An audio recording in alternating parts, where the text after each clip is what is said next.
Young, I thought my country was the best on the planet. And I grew up singing a song called Nothing to Envy. And I was very proud. In school, we spent a lot of time studying the history of Kim Il-sung, but we never learned much about the outside world. Except that America, South Korea, Japan are the enemies. Although I often wondered about the outside world, I thought I would spend the entire my life in North Korea until everything suddenly changed. When I was 7 years old, I saw my first public execution. But I thought my life in North Korea was normal. My family was not poor, and myself had never experienced hunger. But one day in 1995, my mom brought home a letter from a Caucasus sister. It read, "When you read this, our 5 family members will not exist in this world because we haven't eaten for the past week. We are lying on the floor together and our bodies are so weak. We are waiting to die." I was so shocked. This was the first time I heard that people in my country were suffering. Soon after, when I was walking past the train station, I saw something terrible that I can't erase from my memory. A lifeless woman was lying on the ground while an emaciated child in her arms just stared helplessly at his mother's face. But nobody helped them because they were so focused on taking care of themselves and their families. A huge famine hit North Korea in the mid-1990s. Ultimately, more than 1 million North Koreans died during the famine, and many only survived by eating grass, bugs, and tree bark. Power outages also become more and more frequent, so everything around me was completely dark at night, except for the sea of lights in China, just across the river from my home.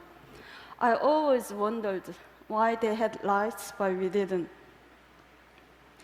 This is a satellite picture showing North Korea at night compared to neighbors. This is the Amno River, which serves as a part of the border between North Korea and China.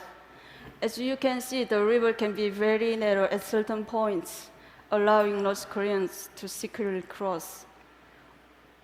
But many dying. Sometimes I saw dead bodies floating down the river.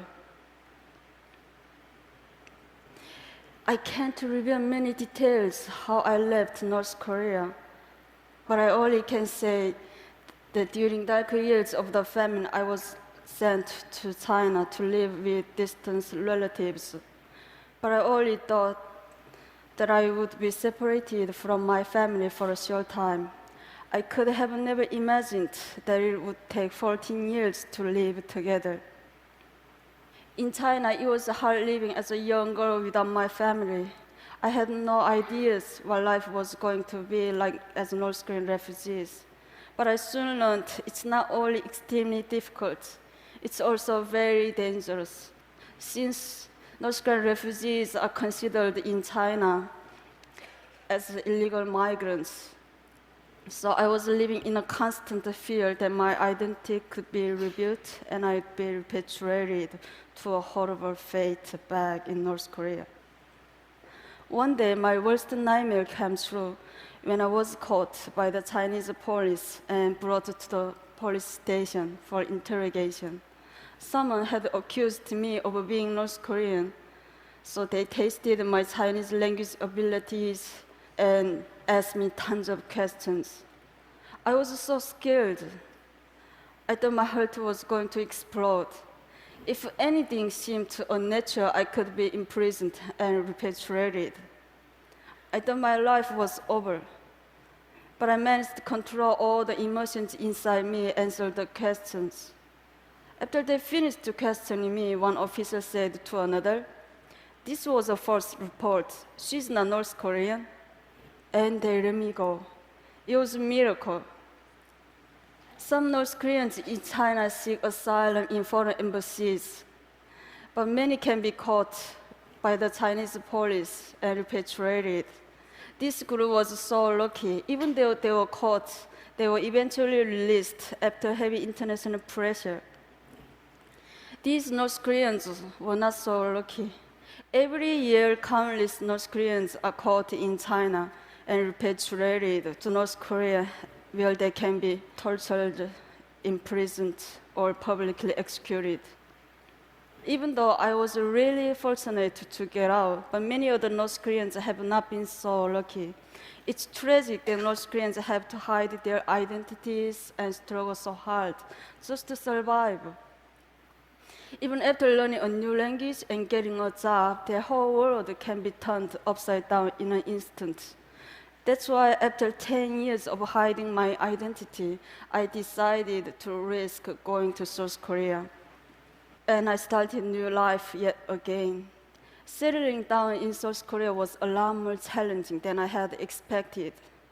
English was so important in South Korea, so I had to start learning my third language. Also, I realized there was a wide gap between North and South. We are all Korean, but inside we have become very different due to 67 years of division. I even went through an identity crisis. Am I South Korean or North Korean? Where am I from? Who am I? Sadly, there was no country I could proudly call my own. Even though adjusting to life in South Korea was not easy, but I made a plan. I started studying for university entrance exam. Just as I was starting to get used to my new life, I received a shocking phone call. The North Korean authorities intercepted some money that I sent to my family, and as a punishment, my family was going to be forcibly removed to a desolate location in the countryside. They had to get out quickly, so I started planning how to help them escape. North Koreans have to travel incredible distances on the path to freedom. It's almost impossible to cross the border between North Korea and South Korea. So ironically, I took a flight back to China and I had to told the North Korean border. Since my family couldn't speak Chinese, I had to guide them. Somehow, through more than 2,000 miles in China and then into Southeast Asia. The journey by bus took 1 week, and we were almost caught several times. One time, our bus was stopped and boarded by a Chinese police officer. He took everyone's ID cards and he started asking them questions. Since my family couldn't understand Chinese, so I thought my family was going to be arrested. As the Chinese officer approached my family, I impulsively stood up and I told him that these are deaf and dumb people that I was chaperoning. He looked at me with suspiciously, but luckily he believed me. We made it all the way to the border of Laos, but I had to spend almost all of my money to bribe the border guards in Laos. But even after we got past the border, my family was arrested and jailed for illegal border crossing. After I paid the fine and bribe, my family was released in 1 month. But soon after, my family was arrested and jailed again in the capital of Laos. This was one of the lowest points in my life. I did everything to get my family to freedom, and we came so close. But my family was thrown in a jail just a short distance from the South Korean embassy. I went back and forth between the immigration office and the police station, desperately trying to get my family out. But I didn't have enough money to pay bribe or fine anymore. I lost all hope. At the moment, I heard one man's voice ask me, "What's wrong?" I was so surprised that a total stranger cared enough to ask. In my broken English and with a dictionary, I explained the situation, and without hesitating, the man went to the ATM and he paid the rest of money for my family and 2 other North Koreans to get out of jail. I thanked him with all my heart and I asked him, "Why are you helping me?" "I'm not helping you," he said. "I'm helping North Korean people." I realized that this was a symbolic moment in my life. The kind strange symbolized new hope for me and the North Korean people when we needed it most. And he showed me the kindness of strangers and the support of the international community are truly the rays of hope when North Korean people need. Eventually, after our long journey, my family and I were reunited in South Korea. But getting to freedom is only half the battle. Many North Koreans are separated from their families, and when they arrive in a new country, they start with little or no money.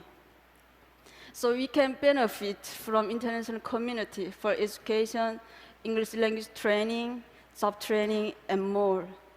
We can also act as a bridge between the people inside North Korea and the outside world, because many of us stay in contact with family members still inside, and we send information and money that is helping to change North Korea from inside. I've been so lucky to receive so much help and inspiration in my life. So I want to help give aspiring North Koreans a chance to prosper with international support. I'm confident that we will see more and more North Koreans succeeding all over the world, including